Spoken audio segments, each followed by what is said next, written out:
Hey everybody, time for another Q&A session here. I posed that out a few days back and the questions have been pouring in and I got a bunch of them, so I may have to break this into two because there's a lot of questions here. So I'm going to dive right in. So I appreciate you asking. Somebody was asking about tapering off of Klonopin and was asking if the mindset is stronger than the symptoms. And not 100% sure I'm following the question, but I think I'm gonna point back to the nocebo. If we expect that tapering off of meds is going to be horrible, you're more likely to have a horrible experience than if we expect it to go fairly well. And I've had a number of people seeing this in a number of discussions on Facebook about meds, how they didn't know, they didn't expect it to go bad, and they just stopped cold turkey and they were fine. Whereas other people, they were told to go about it cautiously. They're in the withdrawal symptoms groups, and they're very fearful that this is going to mess with them. And as a result, they have a worse time. And I'm not, please don't assume I am telling you to stop any meds cold turkey. But just go into it knowing that the mindset which you have about this getting off of meds is really important. And so don't fear the worst, expect the best. So hope that makes sense. Do you have any tips to support the whatever attitude? For me, it's a struggle sometimes because I sit on my sensations pain from prolonged sitting. So basically when this person sits, that's when they hurt. And so the whatever attitude is literally, it goes back to decision, it goes back to knowing I have TMS, I know what TMS is, I know it's a distraction, I know this is a conditioned response. And I did share in the Facebook group and page a video that Alan Gordon was working with somebody on a conditioned response. Now this gentleman, his pain came about when he stood as opposed to sitting, but how to get the whatever attitude, it's literally saying, I know it's TMS, I know what it is, and focusing on it, freaking out about it, isn't helpful. So try to take the whatever attitude, and guess what? It's a practice. It takes practice. You will get better at it over time. And when you see that approach and that mindset helps to really turn down your stress levels about the symptoms in general, it gets easier and easier. So it does take practice. Yeah, this was a person who was asking about living in a toxic environment, and I touched on that. I actually did a whole video on that, so I'm going to skip this one now. Could I address the length of time it takes to heal, and that nerve pain and muscle pain can be similar? I guess in some way they are. Talk about how symptoms can begin. Pain started during a flu years ago, went away pretty quickly, and then came back twice during times of stress. I'm hoping this fits with the model. This TMS road seems like the only path left. So really,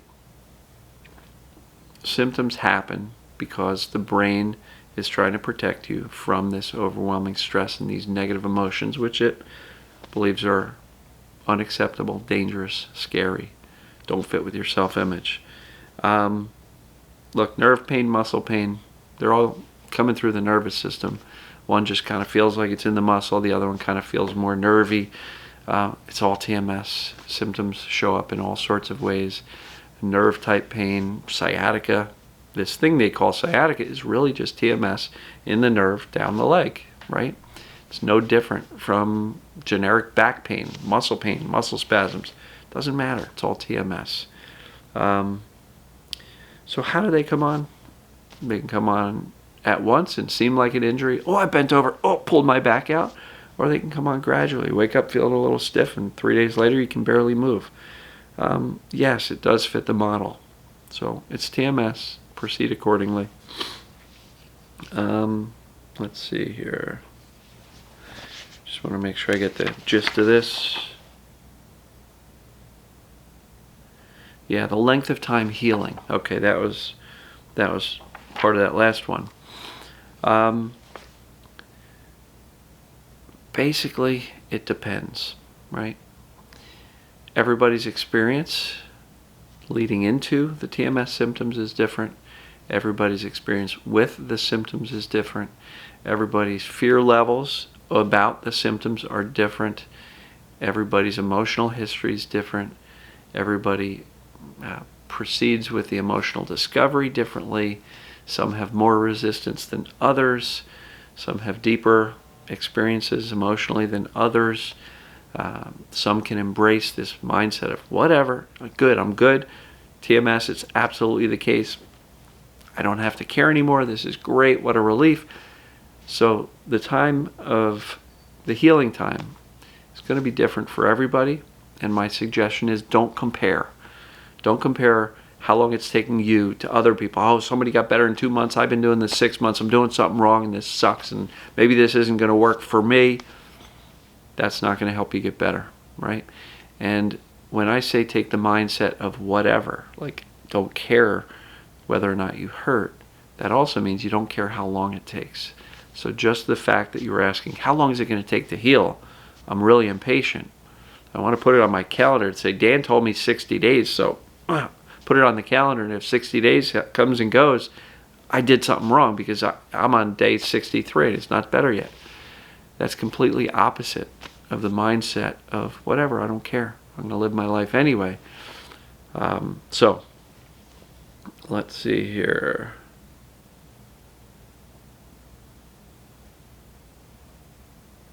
Yeah, so somebody asked, why is it when I'm still, I have no pain, but when I move, I do? Well, it's a conditioned response. And I shared a video about Lorimer Moseley, a pain scientist. Or I've shared that with a couple of coaching clients. And what he learned is that the pain elevates based on the brain's interpretation of the need to protect you. So if the brain has learned or decided that movement is dangerous, sitting's not. It knows you're safe. No need for the pain because it's safe. No need to protect you from this pain or from this sitting because it's safe. Now, some other people sit and believe that is what causes pain, and that's when they get the pain and the spike in pain, but they can move fine. So it's the brain's perception of the need to protect you from something that it's learned is dangerous. So if you only feel pain when you move, it's because the brain thinks you're going to damage yourself. And so it spikes the pain. Right? It's a learned behavior. It's a conditioned response. So, I don't know. I think you'll be fine. Let's see. How should I handle a new pain symptom that may or may not be an actual injury? How do I keep myself from not catastrophizing this pain, completely freaking out and falling into a major fear and pain spiral? So I will tell you, injuries, you know it immediately, right? If I jumped off this counter onto the hardwood floor and landed on my back and I hurt immediately, that's an injury. If I woke up and I was feeling awful and I had some pain in my back, that's not an injury, right? If you wake up with a crick in your neck, right, that's not an injury. You weren't in a car accident. And in most cases, like I just talked to somebody recently, just getting into this whole TMS mindset and this TMS world, and was rear-ended in a car. And he was freaking out. He got up, he was walking around fine. There was no immediate pain, but he was worried this was going to cause a major problem. My answer is, look, injuries you know about immediately. If you fall down and break a leg, the pain is immediate. It's instant. That's a true injury. Onset of a new symptom is not evidence of an injury. It's called that sometimes. It feels like it sometimes, but if there was no trauma, generally the body just doesn't end up with an injury. We don't hurt ourselves sleeping on a mattress that's too hard. So, I'm sorry, I need to kind of look at, some of these are fairly long. Yeah, somebody's kind of questioning whether or not they're pushing themselves too hard in the gym, trying to get back to moving and activity, and it's kind of tough to tell whether or not they push themselves too hard, overuse. And in the fitness world, there's a lot of belief about overtraining and overuse, and you can injure yourself as a result, and you need to take 6 months off from that because of overuse. And look, if you're working out again and you get the muscle soreness 1 or 2 days later, that's a good soreness. That is muscle wear and rebuilding, and that is what should happen when you work out strenuously. But if you find that you're having, I don't know, well, here's a case like a knee that's actually swollen. Look, in that case, there may be something. Go get it checked out. Don't catastrophize over it. But swelling sometimes indicates injury. The body swells when injured. But what's really interesting is the entire system's connected. What you think happens, the brain responds to, and the body responds to what the brain thinks.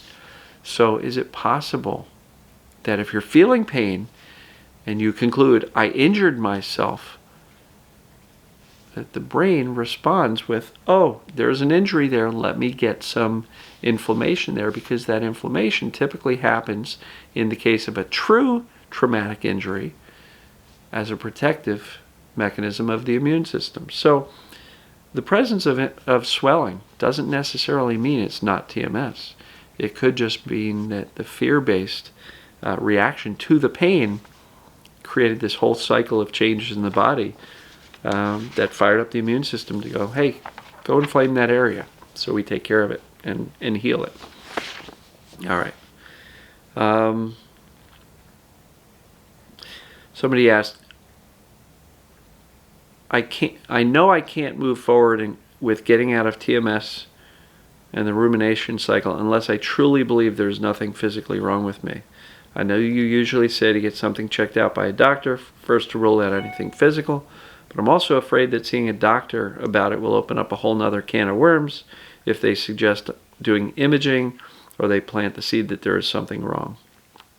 The person admits, I'm a bit confused and definitely focusing on this more than I would like, so any insight I can offer. Just wondering how you suggest I might navigate this. Should I see a doctor, or perhaps I need to see a therapist instead?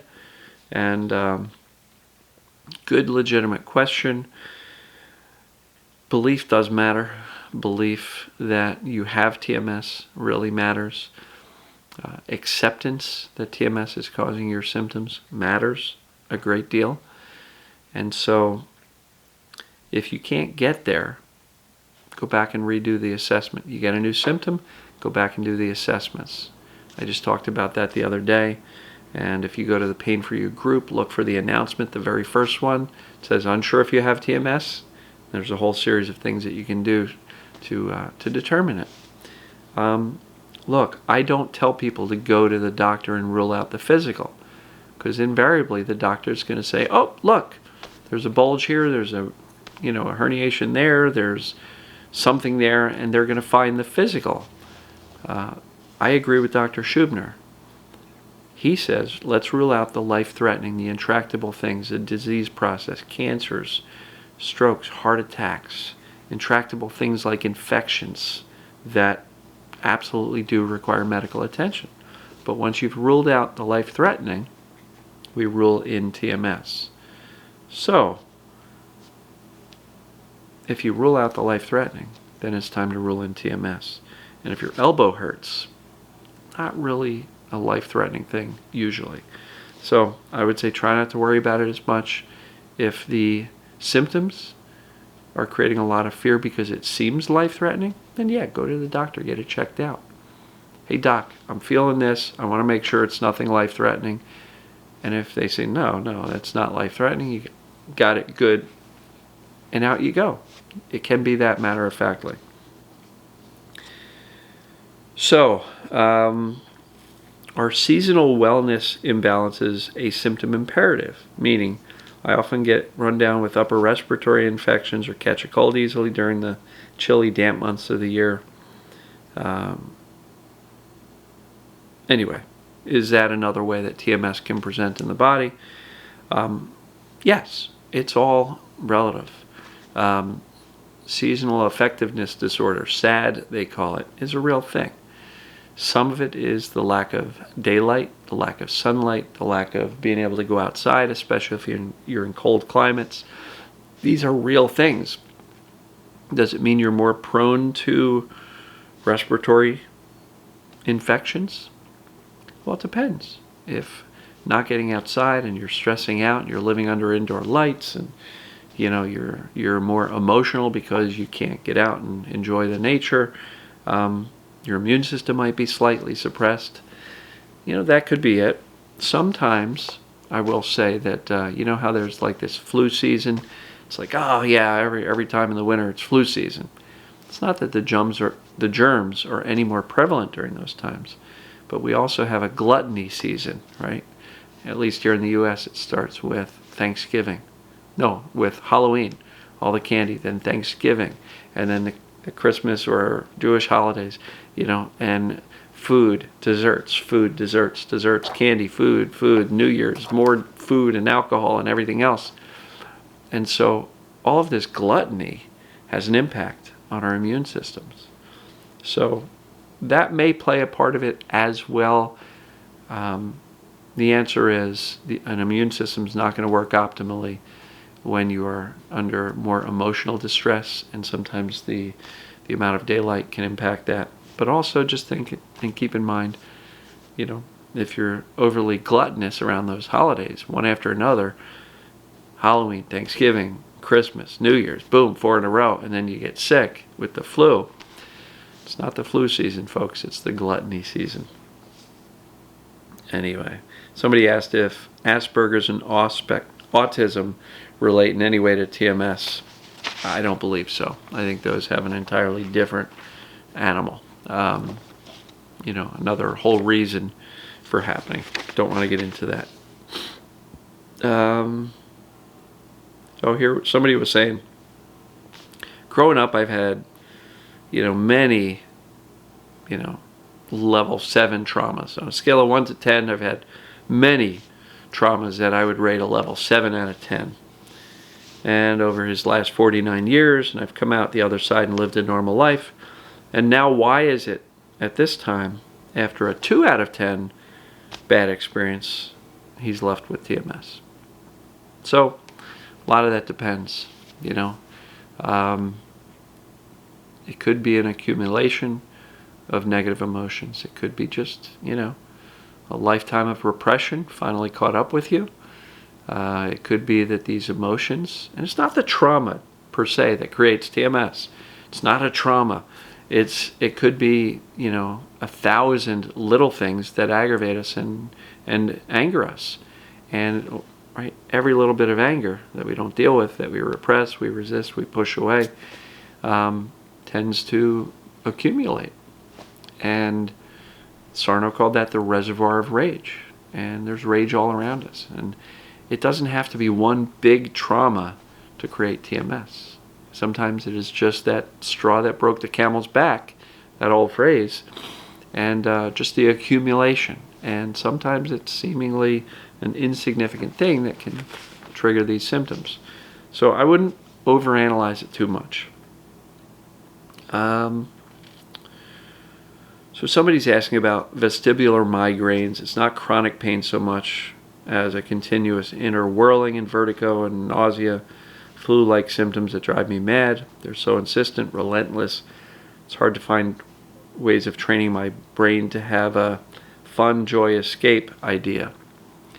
And so migraines can be challenging because they can be so severe. Vertigo can be very off-putting because you're dizzy. You stand up and whoa, right? But I've seen enough cases and enough examples of people who have migraines that mitigate. I think there was just a Facebook thread in Nicole Sachs' Journal Speak group recently about migraines, and there was a bunch of people who piled in and says, yeah, that let go for me, vertigo. So my group may not be as likely to turn up these searches with results, but go to Nicole Sachs' Journal Speak group, and there's a search bar on the sidebar on a computer, and you can search in the on the phone as well, and search for things like migraine, vertigo, nausea. And you're going to find people asking similar questions and getting similar feedback from lots and lots of people that have overcome these things. So yes, it is definitely stress-induced mind-body stuff. Let's see.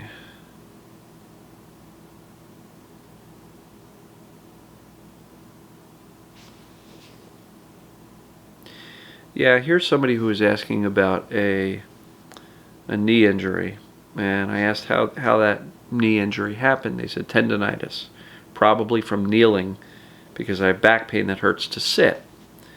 So the knee started at the end of August. I have a physical injury and a super sensitive nervous system around it. So my take is, if the knee pain started, soon after your back pain, it's very likely this isn't tendonitis. That's a medical diagnosis that doctors give for pain in the tendons. We can experience pain in the tendons that's still TMS. So, and the other point I made with this lady in a Facebook back and forth was true injuries heal. So if you tweak your knee, a few weeks later it's going to be better. And if it's not, it's TMS. Yeah. And this lady didn't want to hear it, because when I pushed back and says injuries heal and we can also have TMS and it's likely TMS, she says I have both in my knee, tendonitis and TMS.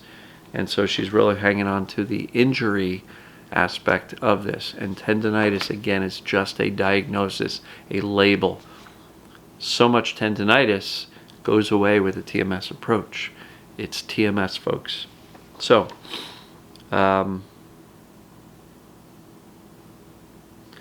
yeah, somebody's asking me for my 2 cents on how I interpret the need for control. Control helps me feel safe, but I'm afraid of letting go of control because I don't trust that I can be safe without that. Control is an illusion. There's only so much in this life that we can control. We can't control our pain. We can't control our thoughts. We can choose whether or not to believe them. We can choose how we respond to the pain. But we truly can't control much in life. We can't control other people.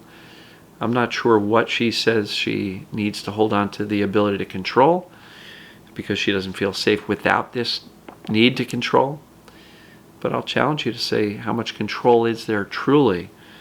What we can control is how we navigate our way through life, how we think, how we respond to life, and I think that matters. Next question is about patience.